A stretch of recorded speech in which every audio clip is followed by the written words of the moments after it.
I was actually accepted to Cincinnati for architectural engineering. Came home one day and my mom's like, hey, you can go to school to be a golf pro. And I'm like, well, that sounds way more cool than being an architect. Back in the late 1990s, Mike Dickson wasn't teaching golf at the Cleveland Golf Show or anywhere else. He'd just gotten out of Lakeview High School and, thanks to his mom, picked a new path. So I ended up going up to Ferris State. We did a visit and I got accepted, and the rest is history. Mike was a golf pro and eventually found himself in the Washington, D.C. area at the world-famous Congressional Golf Club. Moved up the ladder, went from outside ops to first assistant, and then went basically full-time teaching in 2010. So I was the head of instruction until 2021. During Mike's time there, and nowadays at the academy he founded just north of Congressional, he kept seeing the same issues from his students. The hardest part with golf, though, is what makes sense doesn't work.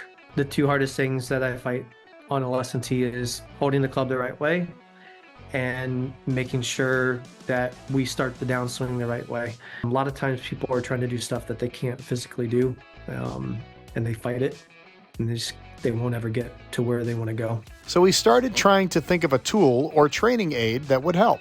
I've always been a training aid person, again, because the idea behind a training aid is to try to convey a sensation or a feel, a movement pattern that you're not making. So I created something that kind of helped promote the movement pattern that I liked, that I felt like people needed to do more of. He calls it the Lag Master.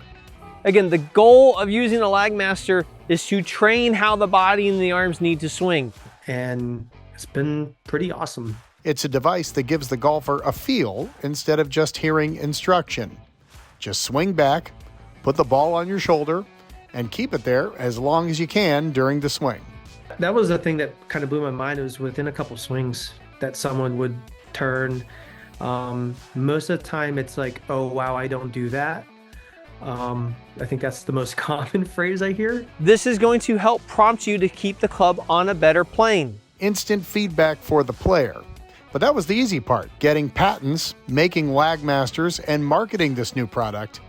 That's the tough part, but now he's selling them all over the world. It's pretty cool to think that it's like they're getting a lesson from me without me being there.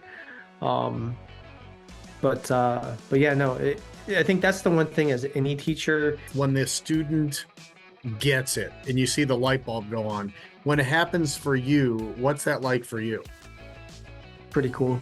I don't really use many training aids now because of what it does. Like I pretty much pop the Lag Master on and it does whatever I need to be fixing. We have all these people who come into golf, but we also have a lot of people who leave golf. I think that's the thing as like a PGA professional. It's like, hey, like we want to keep growing the game. That's where the Lag Master, you start getting into where I don't have to tell you what to do or what it's going to feel like. You do that automatically. So I think that's like the crazy part about it is it's as simple as it can get.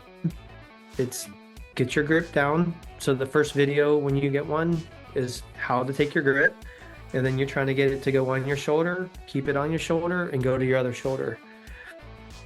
I don't know how to make it any simpler,